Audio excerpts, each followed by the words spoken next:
Mama di mama, oh mama di mama, ọlọ́jọ́ ìbí ìjọkan rẹ̀ o. Ṣé wèrè ẹ tẹ̀ ti ṣe wèrè náà tẹ́lẹ̀. Kó dá wa lóhùn. Ọlọ́jọ́ ìbí ìjọkan rẹ̀ o. Ṣé wèrè kó dá wa. Ẹ tẹ̀ ti fi wèrè bà gbogbo ẹ̀ jẹ́ gan tẹ́lẹ̀. Kò tiẹ̀ tún ní ìdíkẹ́ tó ṣe wèrè mọ́ wèrè tẹ́ ti ṣe sílẹ̀. Ẹ kú ọdún o. Ẹ kú ọdún o. Mo ṣe béèrè ò fàjà. Kí ló dé tí gbogbo ẹ̀ kàn pa lọ́lọ́ báyìí? Èmi ní kí ìbéèrè ni o èmi ò ṣe mọ ọ̀la ní báìdé mọ̀mọ́ so ẹ jẹ́ kí mọ̀mọ́ fi èmi sinmi no dragging no mọ̀mọ́ tí wọ́n ti try wa wọ́n ti rí pé kò ṣe gbé wọ́n ti gbé lẹ̀ so àṣàrà yín dẹ̀ tó wà balẹ̀ báyìí torí mo mọ̀ pé tí Queen Mother ò bá reply àbí tí ò bá comment orí kíní ọdún yẹn lè má ó lè má pè but ọmọ àgbà ní Queen Mother. This is why I love Queen Mother. She's like a very she's a sweet person if you get to know her. She's a very sweet person. Kò ń níyàn sínú kò ń di èèyàn sọ̀kan tó bá ti ṣe nǹkan tó bá fẹ́ ṣe tán tó ti halẹ̀ mọ́ ẹ̀ ó ti lọ ní tiẹ̀ ó ti tán náà ẹ̀ the next minute she's all there friendly with you and all of that and mọ́mọ́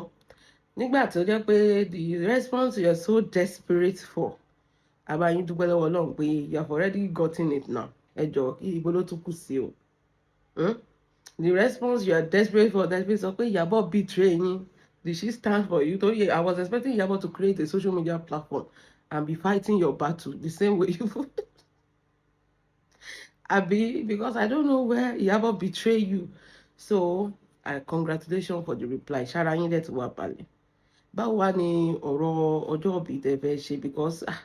ó yẹ kán ti máa dá màlúù ṣubú bí gbé màlúù kí gbogbo kí social media ti wọ́n ní sátidé tó rán ọ̀dà friday láti mọ̀ kí náà fi ń ṣeré bí ọmọ ìjọ yìí gbogbo ẹ̀ kàn pa lọ́lọ́ gbogbo ẹ̀ kàn dry kò yẹ kó dry báyìí at 65 nígbà tá a fi sọ fún yín pé kẹ́ ẹ rán máa yọjà àṣenù ẹ máa yọjà àjà ìjà òdọ́là orúkọ burúkú ló ń sọ ni ẹ ti bá gbogbo èèyàn jà tó ń sìn báyìí ara yín ti wá wálẹ̀ mo mọ̀ pé the second one you are still desperate for Ibe's response because you are a drama queen so I don't think Ibile is going to disclaim the cast but I think he's going to call you and apologize to you that just let it go mama at this point let it go you see they were reluctant to even give you attention so ó yẹ kẹ́ ti mọ̀ pé gbogbo tricks old book yẹn ló ti cast nobody really give a fuck bẹ́ẹ̀ ni ṣègbówó níbílẹ̀ ọ̀ fún yín adẹ́gbowó ẹ̀ lọ síbòmí gbogbo ayé ṣáà ti mọ̀ gan tẹ́lẹ̀ kó tó di pé dọ́dọ̀ yín odidi èèyàn tó ń gbé odidi Àlàjí Òṣùpá àwọn èèyàn kéré inú ayé di báńdì àwọn tó ń polówó even Queen Mother ṣáwọn yẹn kéré ni ẹ̀ mọye tó ń sọ ni so ṣẹ́yìn lẹ wá fẹ́ ẹ̀yìn kọ́kọ́ tó bẹ́ẹ̀ lè halẹ̀ mọ́ bílẹ̀ but at the same time ẹ máa ní sùúrù irú ọjọ́ ìní báyìí ó yẹ ká ti da gbogbo ìgboro rú ni ká ti máa yọ̀ ká ti máa ṣe mọ̀ pé ó yẹ kí n ra gèlè mo dẹ̀ sọ pé mo fẹ́ fi ṣe surprise ìgbà tí gbogbo ẹ̀ ti bẹ̀rẹ̀ sí í ṣe ó ṣẹlẹ̀ lèmi gan ti kó kàǹgárá mi pé Ọlọ́run máa ṣe torí mo rí bẹ́ẹ̀ ṣe bójú mọ́ mi gbé bọ́dì jẹ àwọn tó tún ra gèlè tó tún fẹ́ wáyé ẹ̀yìn sí ẹ jẹ́ kán dá owó wọn padà ẹ fẹ́ rí wẹ́ ní ọmọ odó àwọn náà dẹ̀ ti dúró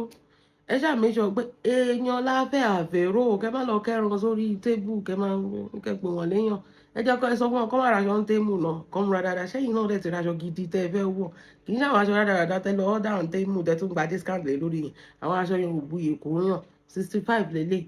ẹ Paul ẹ náwó síra yín ṣẹ gbọ́ ẹ tiẹ̀ náwó yẹn síra yín kó tiẹ̀ yọ lára yín lẹ́ẹ̀kan náà torí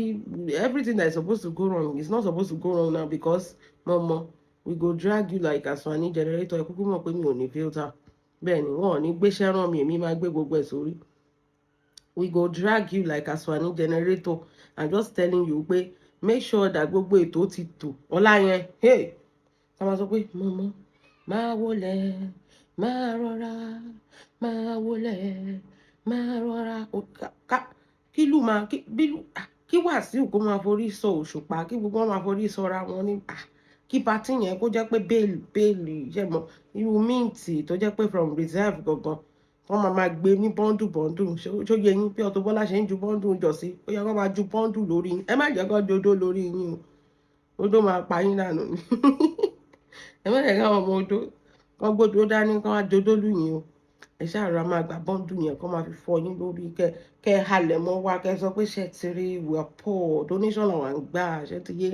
So nǹkan tá expect kó ṣẹlẹ̀ lọ́la ẹ má dojú tiwa ẹ jọ̀ọ́ náà mo fi ń bẹ̀yìn because mi ò ní ràn yín tí bá máa bẹ̀rẹ̀ show analysis pàtì yín. ẹ má jẹ́ kí nǹkan kan lọ máa kọ́ àbí kí náà kan máa tàn àbí kí nǹkan kan máa birthday restaurant birthday yín kí nǹkan kan máa lọ máa gbọ̀n àbí káṣọ kan ti fàya ẹ lọ́ṣọ yín. This is very very important to mọ̀mọ́ and to the ọmọ ewédú. ẹ bá mọ̀mọ́ lọ aṣọ wọn tí mọ̀mọ́ ò bá lè lọ́ṣọ àbí mọ̀mọ́ ò ní iron ẹ yá wọn láyọ̀n ẹ fi ṣe gift compulsorily ibikíbi tí mọ̀mọ́ bá ti dé ẹ máa lọ́ṣọ mọ́ lára because táṣọ yẹn bá tún mọ̀mọ́ ẹ ní jẹ́ tán lọ́wọ́ mi o. Take note ẹ gba makeup artist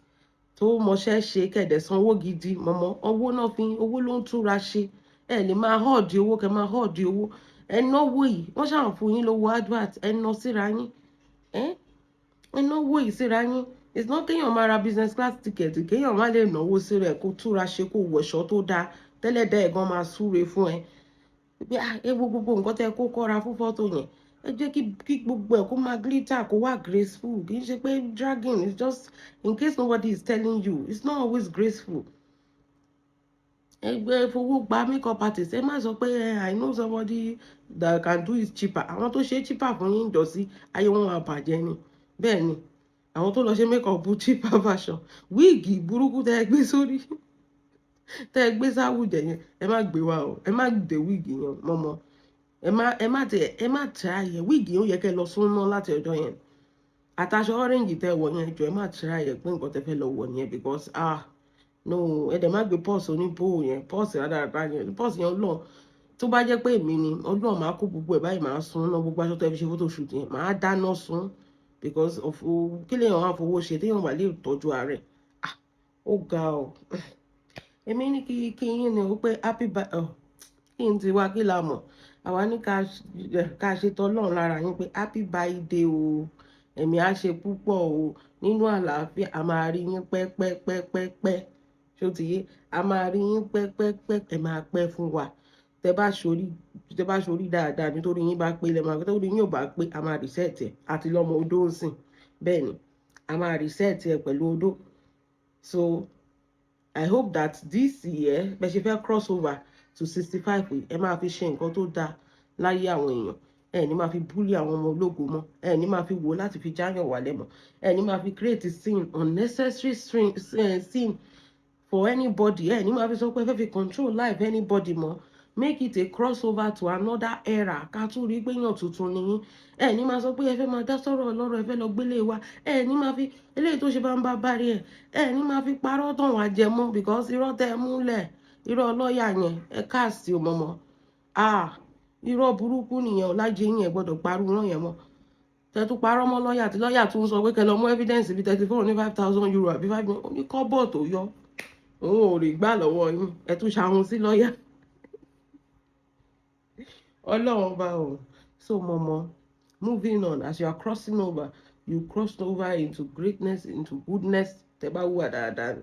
into ẹ má cross over sínú orí burúkú kì í ṣe pé kẹ́ tún cross over ǹsìn ìjàlẹ̀ tó fẹ́ fi wá jà torí ẹ ti ń sọ pé after birthday yín mọ̀mọ́ after birthday yín tẹ́ bá ṣorí gbé we are here ẹ ti gbóhùn tá a mọ̀ jẹ́ dé kò sí pé kíní àwa náà wà ń bí ọmọ ọ̀ràn kíran ni wá tẹ́lẹ̀ sówó kíní bẹ́ẹ̀ ni torí àgbà òfò náà fi lọ́mọdé ìṣẹ́ kílégún wá ṣe tí ò ní fàárọ̀ jù ẹ̀yin náà ẹ respect ara yín báwo yẹn ṣe ń respect you respect yourself you know ẹ pọ́nra yín lé a máa pọ́n yín lé ẹ pọ́nra yín lé which is the very most important thing a máa pọ́n yín lé tẹ́ ẹ bá ti pọ́nra yín lé a ò ní pọ́n yín lé give and take nílé ayé ẹ ti understand ẹ fi ìyá odó lẹ̀ ìyá odó ò ràn yín iṣẹ́ bẹ́ẹ̀ ṣe ń ràn tí mú yín ó yàtọ̀ sí bóun ṣe máa ràn tí mú ogún ọmọ ò lè rìn fógún ọdún ẹ ti jẹ́ kó yé wa pé ẹ fẹ́ yapa wọ́n dẹ̀ ti fún yín dísà kí ló dé tẹ́ tó ṣe ń ganu sínú síìmù yìí kí ló dé tẹ́ ó gbẹ̀yàn kí ló dé ẹ dẹ̀ fi ìyàbọ̀ lọ́rùn lẹ̀ ó ṣáà ti comment the response you are desperate at the end of the day it's not even ṣẹmọ it's not graceful because you are desperate tó bá jẹ́ pé ẹni yìí lóòótọ́ ni ẹsẹ̀kẹsẹ̀ ló ti máa da yín lọ ẹ̀rí pé ó fi yín pegi ni ó kàn lọ queen mother I see what you did there bẹ́ẹ̀ èmi bára mi mo decide yẹn kì í ṣe ọmọbìnrin yẹn bẹ́ẹ̀ ni so ìbílẹ̀ tẹ̀ tún mú sẹ́nu sìn kí la tún mọ̀ pé tó fẹ́ ṣe síbílẹ̀ tí ìbílẹ̀ bá gbé disclaimer síta ń sìn lọ kò ní yí mọ́ iyì tó yẹ kẹ́ ẹ gbà ẹ ti fi wọ́lẹ̀ ẹ ti fa aṣọ yìí ẹ ti fà á mọ́ra yín lára ẹ ti fà á yà so mọ̀mọ́ moving on ẹ jẹ́ kó máa yín wá wire works tó wá òkè ẹ jẹ́ kó máa yín wá òfì àbí lace olówó ńlá kẹ̀kẹ́ máa rú kí gbogbo ẹ máa kọ lórí kọ lọ́rùn kí gèlè ẹ lọ gba àwọn tó ń wé gèlè gidi ẹ má lo ọ́tò gèlè tó máa ti rún kó tó dọ́dọ̀ yín ẹ má máa ọ́dà gèlè l'AliExpress kò dáa ẹ gba àwọn tó máa wé correct sórí yín ẹ má fowó gbolórin kékeré ẹ gbolórin tó gbádùn tó wà òkè ẹ má manage oúnjẹ because gbogbo nǹkan tá a máa analyse lọ́la nìyẹn the invite the venue the gèlè the you know the people the money spraying ẹ jẹ́ káwọn ọmọ orí wọn pé ẹ make sure pé gbogbo ẹ̀ ó ṣe kinní tó ò bá jẹ́ 9 minutes ni let everything be there let everything ó yẹ ká wà ká ganu tábà tẹ̀lé wá gan ó yẹ ká wé gèlè gan torí a ti plan láti ra gèlè yín ẹ̀yin lẹ lé wa dànù tó kò sí nǹkan tó fi ń ṣèyàn so ọmọ ẹ pẹ̀lẹ́ mà ẹ kú ọdún o mo ní kí n pé happy birthday o bẹ́ẹ̀ ni àbí kí lẹni kí n sọ happy birthday o èmi á ṣe púpọ̀ ẹ̀ láyé o ìgbà ọdún kan ni pẹ̀lú ẹ jẹ́ a máa lọ.